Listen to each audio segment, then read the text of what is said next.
My brother's wife is accusing me of sabotaging her pregnancy because I refused to let her use my guest room. But the medical reports tell a different story. My older brother, Daniel, has always been my rock. We grew up very close, especially after our parents divorced when we were kids. He is the kind of person who always seems to have a solution for everything. The kind of brother who, even if we do not talk every day, I know will be there when I need him. That is why, when he married Lauren 3 years ago, I tried to get along with her from the start. Not because I felt an instant connection with her, because honestly I never did, but because she was my brother's wife, which made her part of our family. But something about Lauren has always made me uncomfortable. It is hard to explain. At first, she never did anything openly malicious. Instead, there were little things. Passive-aggressive comments disguised as jokes, sideways glances when I said something she did not like, and an air of superiority that she tried to mask with a fake smile. At first, I ignored it, giving her the benefit of the doubt. Maybe we just had different communication styles. Besides, Daniel was happy, and that was what mattered. But things slowly began to change after their first wedding anniversary. Lauren stopped pretending to be cordial and started showing her true colors. Her tone toward me became colder, more condescending. She made me feel like an outsider in their home and always found a way to minimize anything I said or did. Still, I tried to keep the peace. I did not want to cause problems between her and Daniel, so I kept my distance and limited our interactions to family gatherings. That brings me to a few weeks ago when Lauren made a request that left me speechless. She called me on a Sunday afternoon, which was unusual since we never talked on the phone. When I picked up, she was surprisingly friendly, almost overly cheerful, which immediately put me on alert. After the usual greetings, she dropped the bombshell. She wanted to use my guest room for the duration of her pregnancy. According to her, she was expecting her first child, and due to previous complications, her doctor had recommended that she rest in a calm, stress-free environment. My house in a quiet suburban area was, according to her, the perfect place. I politely explained that it would not be possible. My guest room is not just an empty space. I use it as my home office. Even if I wanted to help, I could not reorganize my life for 9 months. Lauren did not take it well. There was an awkward silence before she responded, and when she did, her tone was completely different. She accused me of being insensitive, of not caring about her baby's well-being, and of being selfish for refusing to help during such an important time in her life. I tried to explain again that it was not about a lack of empathy, but she was no longer listening. She hung up abruptly. A few minutes later, I received a message from Daniel. He said he understood my position but asked if I could reconsider, for the family. I replied that I was sorry this was causing tension, but my decision was final. I thought that would be the end of it, that Lauren would simply find another solution. But it was only the beginning. In the following days, rumors started spreading. Apparently, Lauren was telling our relatives that I was being deliberately cruel and did not care about her high-risk pregnancy. She even implied that my refusal to give up my guest room was affecting her health. Suddenly, I began receiving texts from my mother and aunt, telling me I should be more understanding and that these things are not forgotten in the family. Meanwhile, my cousin Ryan called to tell me to ignore everyone because it was obvious Lauren was exaggerating. But by then, the damage was done. The narrative that I was sabotaging her was spreading fast, and I had no idea how to stop it. Worse yet, Daniel started to distance himself. He never said it outright, but it was clear that Lauren was turning him against me. One night, he sent me a message saying that if anything happened to the baby, he would never forgive himself for not doing everything possible to ensure Lauren was safe. I felt betrayed. This was my brother, my lifelong companion, and now he was doubting me because of his wife's lies. Until then, I had tried to stay calm and avoid making things worse, but something in me shifted. I was not going to let Lauren destroy my relationship with my brother or continue to tarnish my name. Something about this whole situation did not make sense. And if no one else was going to defend me, I would defend myself. Update 1. It has been several weeks since the phone call that started this disaster, and things have only gotten worse. I have been trying to go on with my life, focusing on work and avoiding Lauren's drama. But it is impossible to ignore. Every day there seems to be a new accusation, another cruel remark. I am starting to feel like the villain in a soap opera. Lauren has escalated her campaign against me, She is not only bad-mouthing me to our family but also to mutual friends and acquaintances. The other day, one of my mother's friends called to advise me to stop being selfish because a baby is at stake. I was speechless. How can someone be this manipulative? Family gatherings have become unbearable. During a recent dinner at my parents' house, Lauren made sure to mention me at every opportunity. She started by saying she was exhausted because some people do not understand what it means to have a complicated pregnancy. She added that, despite trying to stay positive, stress was taking a toll on her health. Everyone knew she was talking about me, but no one said a word. I felt like I was on trial, being silently judged. Daniel, on the other hand, is clearly torn. I can see it on his face every time we talk. Part of him does not want to believe I am the person Lauren is making me out to be. But on the other hand, he is being worn down by his wife's constant complaints. Recently, he sent me a long, confusing message, essentially asking me to make peace with Lauren for the sake of family harmony. He asked me to make peace with Lauren for the sake of family harmony. When I replied that I did not understand why I was the one who had to give in, he left my message unread. We have not spoken since. But the worst part happened a few days ago. In what I believe was a deliberate attempt to humiliate me, Lauren showed up at my parents' house while I was there and began recounting, in excruciating detail, everything her doctors had supposedly told her about her high-risk pregnancy. She claimed that stress was raising her blood pressure and that the baby was in danger if she did not find a way to relax. Then, looking straight into my eyes, she added, "But of course, some people just do not care about these things." I do not know how I managed to stay calm. My blood was boiling, but I knew that reacting aggressively would only give her more ammunition to use against me. Instead, I forced a fake smile and acted as if her words did not affect me. My mother, however, did not help. She looked at me with disapproval and then turned to Lauren and said, "I wish we could do more for you." More? As if I was not the victim here? To make things worse, one of my friends, who works at the same hospital where Lauren is supposedly receiving treatment, told me something odd. According to her, there was no mention of stress as a primary cause of complications in any of the medical records for pregnant patients. This left me both intrigued and skeptical. I do not want to believe that someone would lie about something as serious as a pregnancy. But with Lauren, I am not sure of anything anymore. I feel trapped. With each passing day, Lauren seems to gain more ground, and I lose what little credibility I had left. My mother and aunt, who have always been important figures in my life, are clearly on Lauren's side. My cousin Ryan, my only consistent support, tells me to be patient and let the truth come out on its own. But what truth? If I do not act soon, Lauren is going to destroy my relationship with Daniel, and my reputation in the process. I am considering taking more drastic measures. I do not know exactly what yet, but I need a way to prove that I am not the horrible person Lauren is portraying me to be. And if there is something suspicious going on, I will not hesitate to expose it. For now, I am watching and waiting, but I promise you I will not sit back for much longer. It has been 3 weeks since things started spiraling out of control, and in that time, everything has escalated. Before, Lauren was just spreading rumors to ruin my reputation. Now, it seems like she has turned it into a personal mission. Her ability to manipulate people and twist the narrative is both impressive and infuriating. And the worst part? While she gains more allies, I feel more isolated with each passing day. However, this past week has given me reasons to believe that things may not be as they seem. The most recent incident started with a phone call from my mother, something that has become a regular occurrence lately. This time, she woke me up early on a Saturday morning, her voice trembling with concern. Lauren had supposedly had a health scare related to her pregnancy. According to my mother, Lauren had felt dizzy and had trouble breathing the night before, leading Daniel to rush her to the hospital. According to my mother, the doctors managed to stabilize her but made it clear that she was at high risk if she did not reduce her stress levels immediately. "And you know what that means, right?" my mother said in a tone I recognized all too well, accusatory, expectant. I knew exactly where this conversation was headed, but I let her continue. "It means she needs peace, calm, and you could provide that." That was the final straw. After weeks of being attacked and slandered, hearing those words from my own mother was a low blow.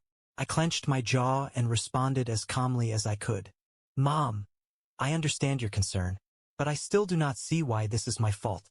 I am not against Lauren or her pregnancy. I just said I cannot give up my room.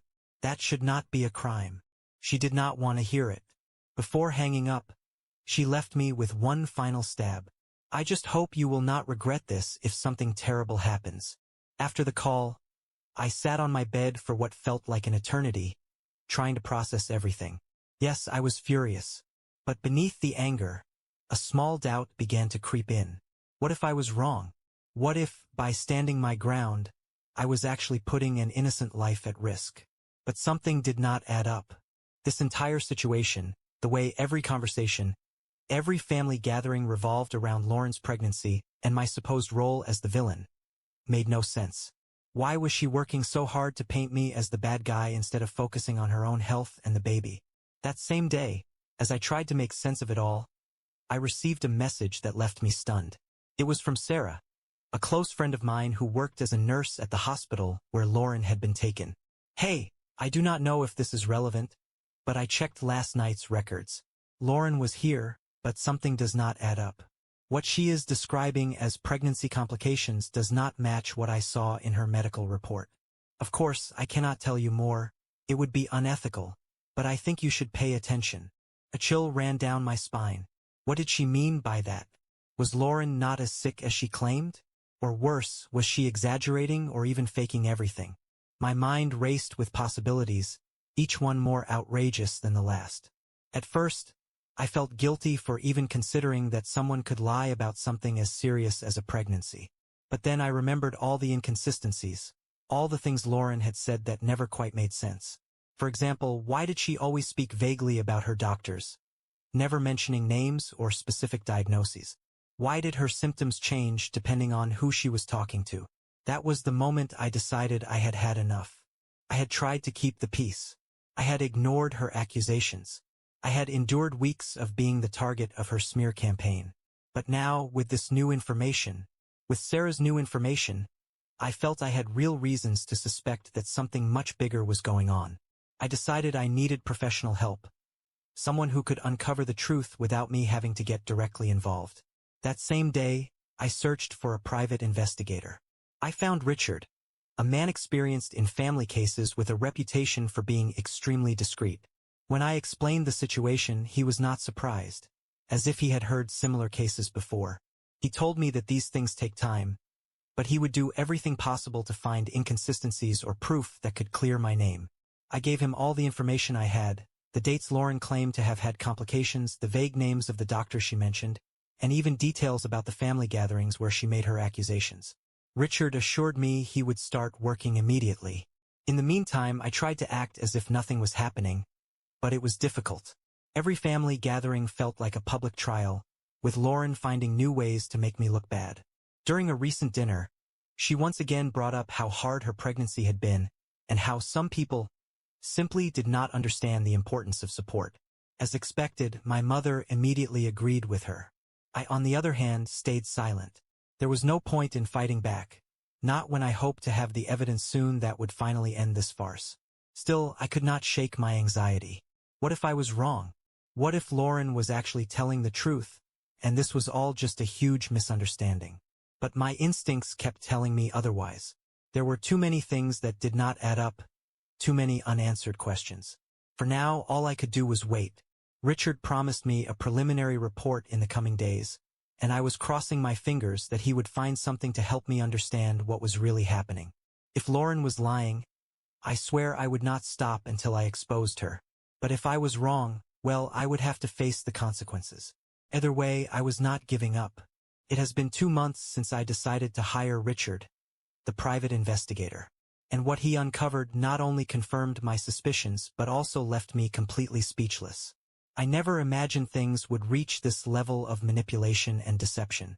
What started as a family dispute over a guest room has turned into something worthy of an investigative show. Now, I have in my hands the kind of proof that could change everything. Over these past weeks, I have done my best to stay calm and act normal, but it has been difficult. Lauren has not stopped her passive-aggressive attacks at family gatherings, and my relationship with Daniel is practically shattered. He barely speaks to me, and when he does, his tone is distant and cold, something I have never experienced from him before. It hurts deeply because Daniel has always been my biggest supporter. But now it seems like Daniel has chosen to believe Lauren's lies. A few weeks ago, during a family dinner at my parents' house, Lauren arrived late, as usual, making sure everyone noticed her entrance. She sat at the head of the table, resting a hand on her stomach, which, by the way, still looked just as flat as it had 3 months ago, and started talking about how difficult her pregnancy had been. According to her, the doctors were increasingly worried about her health, but thanks to her strength and the family's prayers, she was holding on.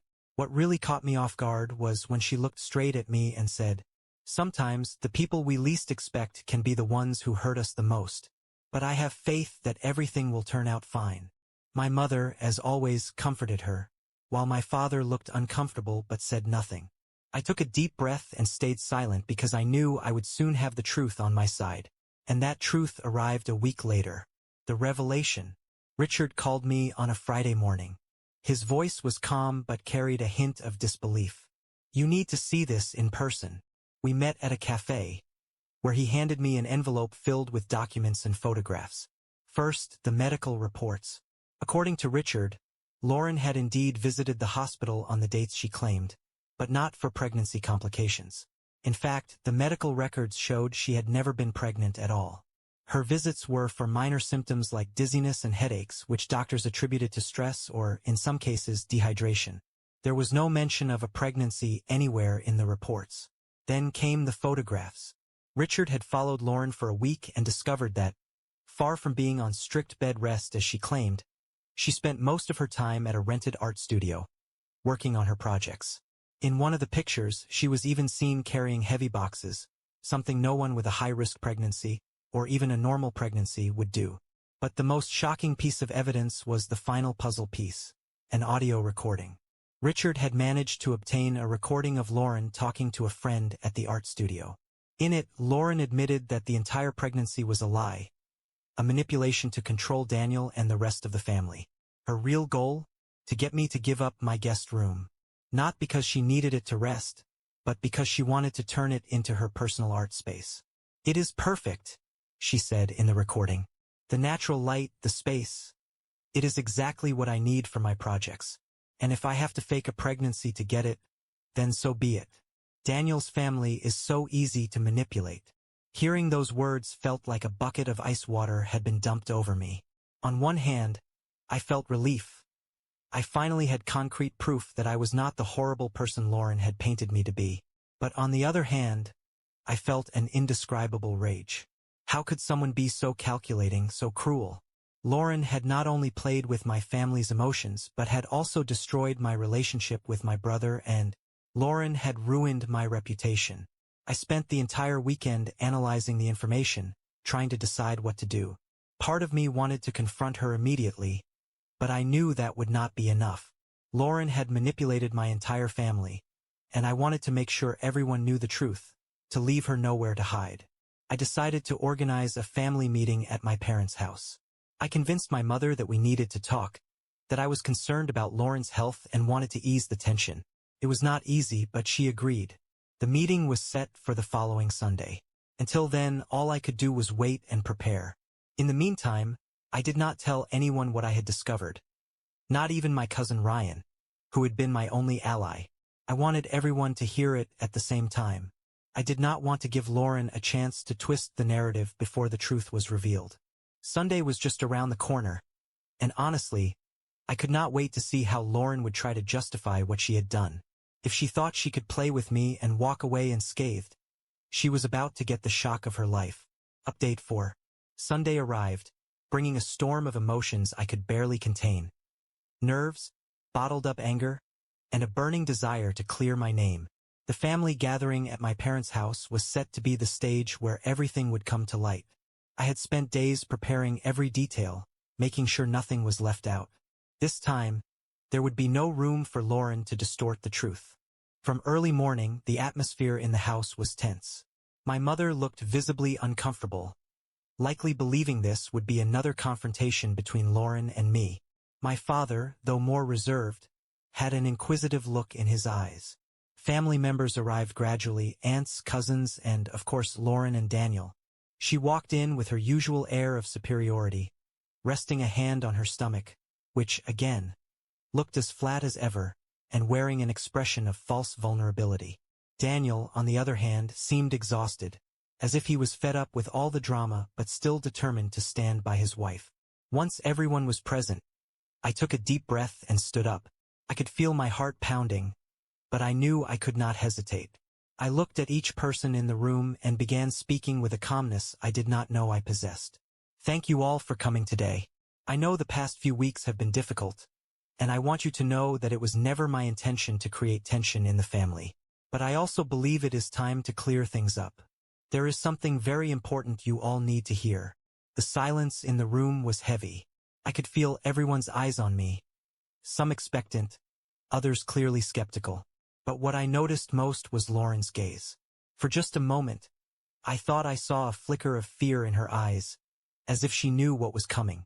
For weeks, I have been accused of not caring about Lauren's well-being and her so-called high-risk pregnancy. My refusal to let them use my guest room has.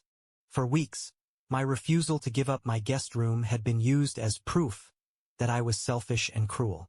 I had tried to stay calm, but I could not just stand by while my name was being dragged through the mud. So I did my own investigation, and what I discovered was something none of them expected. I placed Richard's documents, photos, and the recording transcript on the table. Then, looking straight at Lauren, I said, "Everything Lauren has said about her pregnancy is a lie. She was never pregnant." The room exploded. My mother gasped, my father frowned in confusion, and my aunts whispered among themselves. Lauren tried to cut me off, raising her voice, but I did not let her. "Here are the hospital reports from the dates Lauren claimed to have complications," I continued, holding up the papers. "There was never a pregnancy. Her visits were for minor issues like dehydration and dizziness. There is no record of prenatal care." I watched as Lauren's confident expression crumbled. "I also hired a private investigator," I went on. "Here are photos of Lauren working at an art studio, carrying heavy boxes, something no one with a high-risk pregnancy would do." Then I played the recording. Lauren's own words filled the air. "If I have to fake a pregnancy to get the room, then so be it. Daniel's family is so easy to manipulate." My mother covered her mouth in shock. Ryan, my cousin, slammed his fist on the table in rage. Silence filled the room. Daniel slowly stood up, his face filled with disbelief and anger. "Is this true, Lauren?" His voice was shaking. "Did you lie to all of us?" Lauren stuttered, scrambling for an excuse, but there was nowhere left to hide. Finally, she stood up, pointed at me, and yelled, "This is all your fault. You have always wanted to ruin me." But this time no one defended her. Even my mother, who had supported her from the beginning, stood up and said, "How could you do something so horrible? You made us believe we were going to have a grandchild. You lied to all of us." Without another word, Lauren stormed out of the house, leaving Daniel behind, stunned, broken. He did not say anything. He just sat there, staring at nothing, while the rest of the family tried to process what had just happened. The gathering ended soon after. Many of my relatives apologized for doubting me. My mother, in tears, hugged me. "I do not know how we can fix this, but I am so sorry, my daughter." For the first time in months, I felt some relief. The truth was finally out, and Lauren could no longer manipulate anyone. But I knew this was only the beginning. The consequences of her actions were about to catch up with her. Final update. It has been 6 months since that explosive family gathering. Exposing the truth brought relief, but it was not the end of the drama. What happened afterward was a series of consequences Lauren never saw coming. She vanished completely, no calls, no family events, avoiding everyone. Daniel stayed at my parents' house for a few days, trying to process everything. We had several tough but necessary conversations. He was devastated, not just angry at Lauren, but struggling with the realization that the woman he had chosen to spend his life with had deceived him so cruelly.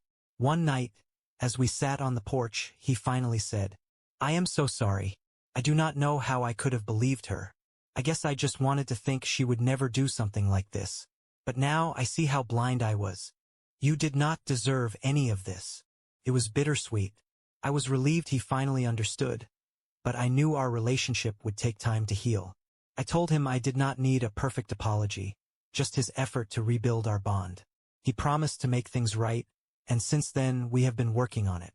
The trust is not fully restored, but at least it is a start. Meanwhile, Lauren did not stay silent for long. After weeks of disappearing, she tried to shift the narrative. First, she claimed it was all a misunderstanding, that she never actually said she was pregnant, only that the doctors had been unclear. When that failed, she changed her story again, blaming emotional distress and pressure for her actions. She even had the audacity to message my mother, asking for understanding, claiming she was also a victim. But my mother, once her biggest supporter, simply replied, "Do not ever contact me again." From that moment, the entire family cut ties with Lauren. My parents made it clear she was no longer welcome, and my cousins and aunts followed suit. No one wanted anything to do with Lauren after her lies were exposed. But the hardest blow came when Daniel decided to end their marriage. The divorce was quick and relatively simple since they had no children or shared assets. Still, Lauren did not leave without a fight. She tried to paint Daniel as the villain, claiming his lack of emotional support had pushed her to act as she did. But with the entire family backing him and the evidence I had gathered, her lies did not hold up. In the end, the divorce was settled in Daniel's favor, and Lauren walked away with nothing. I also took my own steps. After consulting with Ryan, my lawyer cousin, I sent Lauren a formal letter demanding a public apology for her false accusations. The message was clear: if she refused, I would take legal action for defamation. Knowing she had no way to win, she agreed. Her apology came in the form of a cold, insincere email sent to the whole family, clearly just an attempt to comply with my demand without admitting fault. But I did not need her words. My victory was exposing the truth and restoring my reputation. That email marked the last contact I ever had with Lauren. Life slowly returned to normal. Though the scandal left its mark, our family felt closer than before. The tension between my mother and me eased, and for the first time we had an open, honest relationship. In a recent conversation, she admitted, "I was wrong to doubt you. I never should have taken sides without understanding the situation." As for Daniel, he is still recovering emotionally, but he is taking time to reflect and focus on himself. I have reminded him that he should not carry guilt. Lauren was a master manipulator, and anyone could have fallen for her lies. As for me, I am at peace. These past 6 months have been a challenge, but they have taught me an important lesson. Sometimes, you have to stand up for yourself, even when the world seems against you. I also learned that, while family conflicts can be painful, the truth always finds a way to surface. Lauren tried to destroy me, but in the end, she was caught in her own web of lies. Now, I look toward the future knowing I did the right thing. And while I have no desire to ever hear from Lauren again, I cannot help but wonder. Somewhere out there, she must be regretting underestimating the one person who decided to fight back.